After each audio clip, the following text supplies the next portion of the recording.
Hello दोस्तों, आइए देखते हैं इस वीडियो में एल्केनॉइक अम्ल के बारे में। तो पिछले वीडियो में आपने देखा था एल्कोहल के बारे में, अब हम देखेंगे एल्केनॉइक अम्ल। तो देखते हैं ये एल्केनॉइक अम्ल जो है होता क्या है। तो देखिए दोस्तों, प्रकृति में कई प्रकार के जो है कार्बनिक अम्ल जो पाए जाते हैं, उन कार्बनिक अम्ल में आपको देखने को मिलेगी ये जो COOH डबल बॉन्ड जो लगा हुआ है यहाँ पर COOH, ये क्रियात्मक समूह जो है उपस्थित होता है, जिसे हम कार्बोक्सिलिक समूह कहते हैं, है ना? ये जो है क्या कहलाता है? कार्बोक्सिलिक समूह कहलाता है। और इसकी जो संरचना है वो एक दूसरे से किस प्रकार से जुड़े हुए होते हैं, तो आप इलेक्ट्रॉनिक बिंदु संरचना से समझ सकते हैं। तो देखिए दोस्तों, किस प्रकार से जुड़े हुए होते हैं। ये जो है आपको देखने को मिलेगी, इस कार्बन से इस ओर एल्किल समूह लगा होता है। यहाँ डबल बॉन्ड के द्वारा एक ऑक्सीजन जो है जुड़ा हुआ होता है, जो आप इस यहाँ पास से आप समझ सकते हैं। उसके बाद क्या होता है, इधर दोस्तों एक OH समूह जो है जुड़ा होता है। इस प्रकार से कार्बोक्सिलिक समूह जो है आपस में बिंदु संरचना से इसी प्रकार से वो जुड़े हुए होते हैं। अब देखिए दोस्तों, जो COH के साथ आप देखेंगे R जो है जुड़ा होता है, और इसी R को तो क्या होता है, जब R जो है जुड़ता है ना, तब वो जो क्या बना जाता है, RCOH बनता है, जिसे हम एल्केनोइक अम्ल कहते हैं। एग्जाम्पल के तौर पे आप देखेंगे तो एसिटिक अम्ल जो है एक एल्केनोइक अम्ल है, या फिर ये फॉर्मिक अम्ल जो है जिसे हम मेथेनोइक अम्ल भी कहते हैं, वो भी एक एल्केनोइक अम्ल है। तो ये एल्केनोइक अम्ल का नामकरण किस प्रकार से करते हैं, तो सामान्यतः जो एल्केन जो होता है ना, उस एल्केन का लास्ट तक आप देखेंगे दोस्तों ई को हटा करके, मतलब ई को हटा करके उस स्थान पर OIC ओइक जो है वो लगा दिया जाता है। तो वो क्या बन जाता है, एल्केनोइक। और साथ में हम उसमें एसिड जोड़ देते हैं दोस्तों, ये जो है एक एल्केनोइक अम्ल है। ठीक है। अब देखिए इसका नामकरण जो है साधारणतः किस प्रकार से हम IUPAC नामकरण करते हैं। तो नामकरण, जो एल्कोहल का नामकरण जो मैंने बताया था पिछले वीडियो में, उसी प्रकार से भी इसका नामकरण होता है दोस्तों। देखिए नामकरण किस प्रकार से होता है, तो आप देखेंगे जो COOH मतलब कार्बोक्सिलिक युक्त जो लंबी श्रृंखला का जो है हम सबसे पहले चयन कर लेते हैं। दूसरा, दूसरे में आप देखेंगे श्रृंखला का अंकन, जहां COOH जो लगा होता है ना, उसके कार्बन को हम पहला कार्बन मानते हैं, मतलब पहला अंक वहीं से देंगे। अब अंतिम में यह होता है, पूरे कार्बन को गिनने के बाद जो भी एल्केन है ना, तो वो एल्केन का लास्ट का ई को हटा करके हम OIC ओइक लगा देते हैं। एग्जाम्पल के तौर पे आप देखेंगे, जैसे एथेन है, 2 कार्बन वाला एक कार्बोक्सिलिक अम्ल है।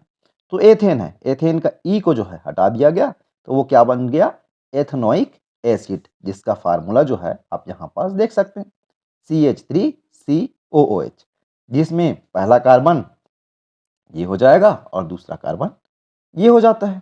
आइए नामकरण के माध्यम से हम एक संरचना बनाते हैं। देखिए दोस्तों, इसमें आप देख पाएंगे, तो पहले वाले चित्र में आप देखिए, 4 कार्बन वाला जो एल्केन होता है उसका नाम क्या होता है, तो 4 कार्बन वाला जो एल्केन होता है उसका नाम होता है ब्यूटेन। अब हम नामकरण के अंतर्गत हम देखेंगे, तो सबसे लंबी श्रृंखला आप देखेंगे तो यही वाला होगा, पहला, दूसरा, तीसरा, चौथा, ये लंबी श्रृंखला एकदम सीधी लाइन में है, आपको दिख रही है। तो पहला कार्बन किसको मानेंगे बोला गया है, जिस जगह फंक्शनल ग्रुप का पहला कार्बन है वो पहला कार्बन हो जाएगा, पहला, दूसरा, तीसरा और ये चौथा। तो 4 कार्बन वाला जो एल्केन होता है उसका नाम क्या होता है, उसका नाम होता है ब्यूटेन। अब ब्यूटेन से ई हटा दिया जाएगा और वहां लास्ट में OIC लगा करके एसिड लगा देंगे। तो देखिए दोस्तों, इसका नाम क्या हो जाएगा, ब्यूटेनोइक एसिड। इस प्रकार से इसका IUPAC नाम क्या हो जाएगा, ब्यूटेनोइक एसिड। परंतु आप साइड वाले को देखिए, दूसरे चित्र में देखिए ध्यान से, यहां भी 4 कार्बन ही है दोस्तों, परंतु यहां श्रृंखलन हो गया है। श्रृंखला होने की वजह से IUPAC नामकरण में इसका नाम जो है परिवर्तित हो जाएगा।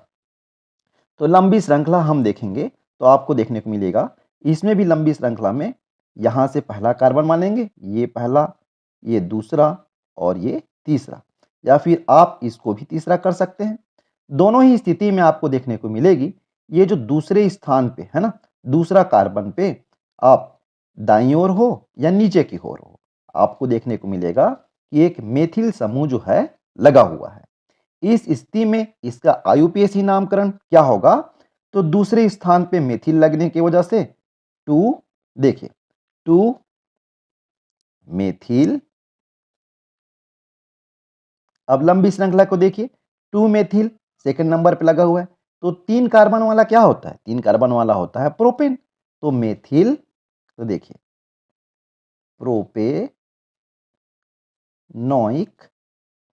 अम्ल, ये जो है इसका आईयूपीएसी नाम हो जाएगा दोस्तों।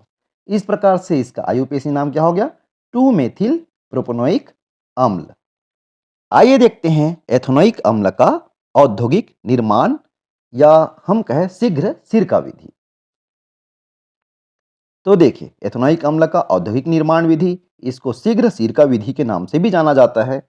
इस वजह से शीघ्र सिरका विधि कहा जाता है। देखेंगे दोस्तों, एथेनोइक अम्ल का औद्योगिक उत्पादन एल्कोहल के किण्वन से।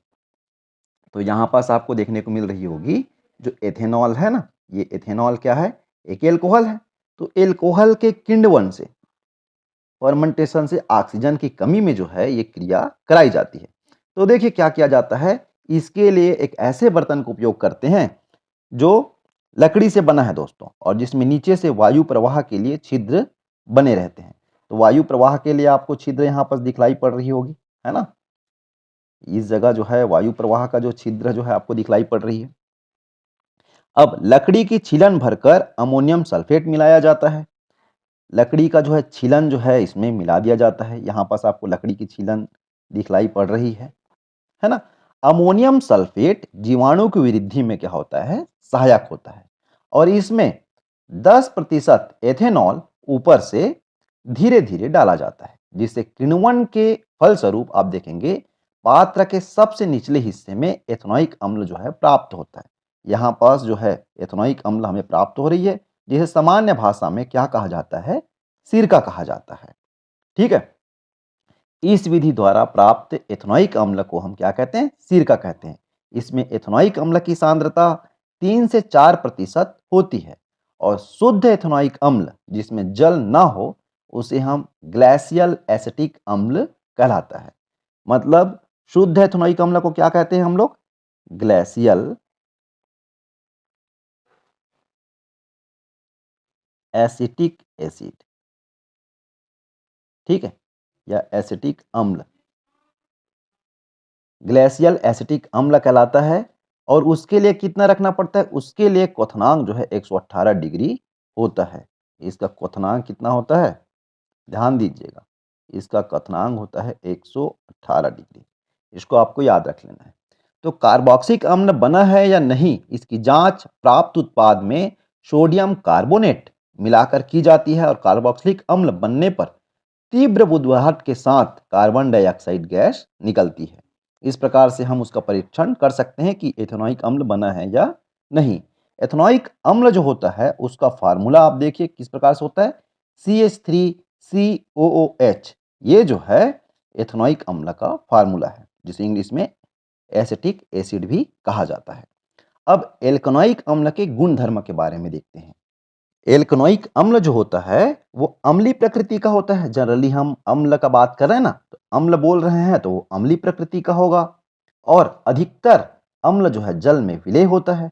परंतु उच्च अणुभार वाले एल्कनोइक अम्ल जिसमें कार्बन की संख्या बहुत अधिक होती है, वो वसी अम्ल जल में अविलेय होते हैं।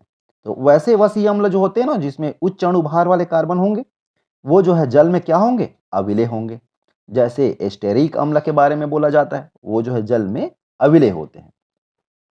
और लिटमस टेस्ट में ये भी नीले लिटमस को लाल कर देते हैं, क्योंकि ये भी तो एक अम्ल ही है ना। ये कौन से प्रकार का अम्ल है? ये एक कार्बनिक अम्ल है। अब आइए देखते हैं लवण का बनना। तो किस प्रकार से एल्कनोइक अम्ल जो है अभिक्रिया करके लवण बनाता है।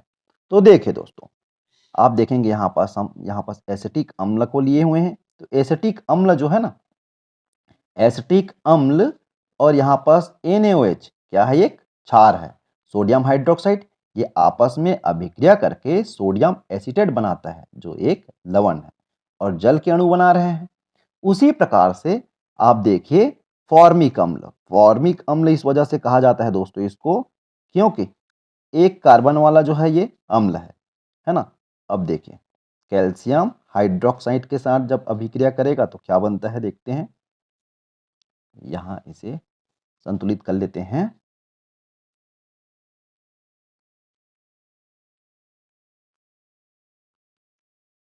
देखिए दोस्तों ये क्या बना, कैल्शियम फॉर्मेट। यहां पास कैल्शियम है, कैल्शियम फॉर्मेट और जल के दो अणु,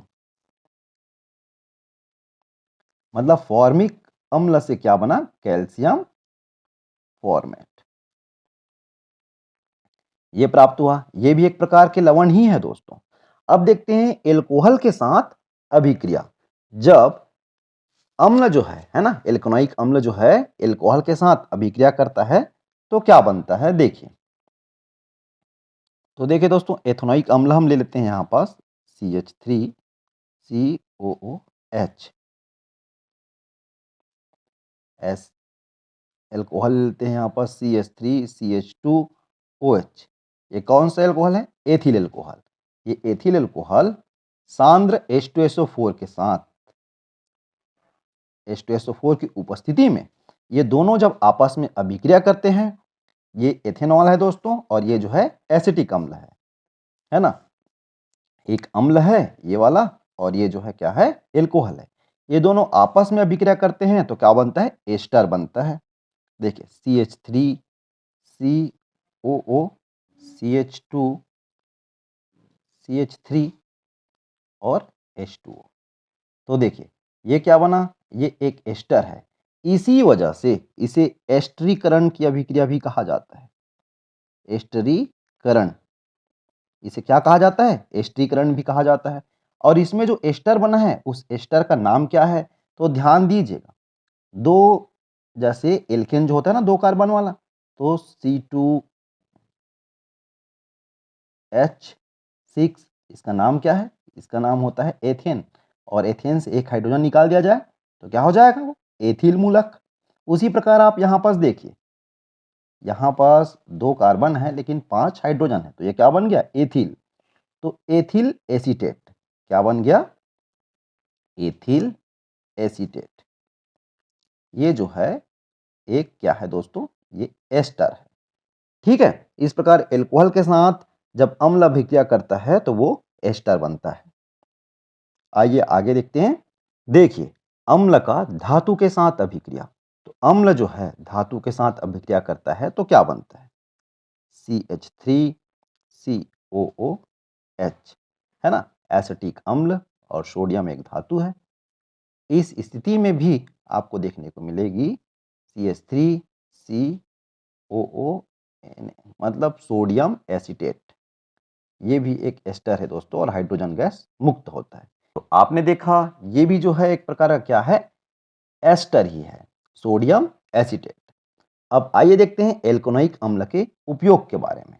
तो जो एल्केनोइक अम्ल होते हैं उनके उपयोग क्या होते हैं, आइए देखते हैं।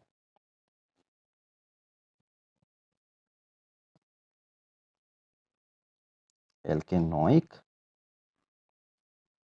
अम्ल,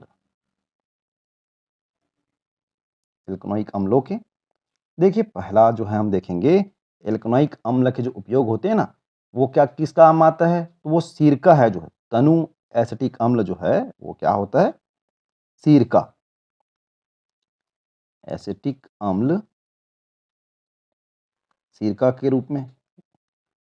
और सिरका का उपयोग कहाँ करते हैं, अचार, है ना, या चटनी कुछ भी बनाते हैं। किसके लिए उपयोग किया जाता है, तो परिरक्षक, परिरक्षक मतलब लंबे समय तक उसको बचा कर रखने का काम करता है, परिरक्षक, परिरक्षक के रूप में। दूसरा, अब देखिए एल्केनोइक अम्ल से एस्टर बनते हैं जिसका उपयोग जो है, एस्टर का उपयोग किसके रूप में, परफ्यूम आदि के रूप में किया जाता है दोस्तों। परफ्यूम या बहुलक, बहुलक बनाने में।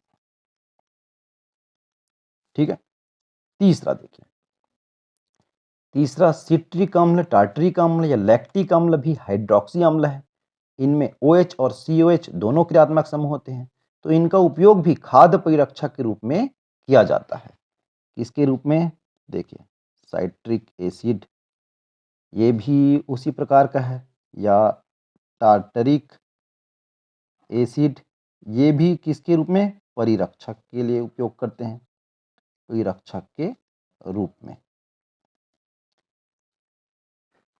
ये वीडियो आपको अच्छी लगी हो तो इस वीडियो को अपने दोस्तों के साथ ज़्यादा से ज़्यादा शेयर कीजिए, और चैनल में पहली बार हैं तो इसे आप सब्सक्राइब करिए। इस वीडियो को अच्छी लगी हो तो लाइक करिए। अब अगले वीडियो में आपको बहुलक के बारे में देखने को मिलेगी। Thank you.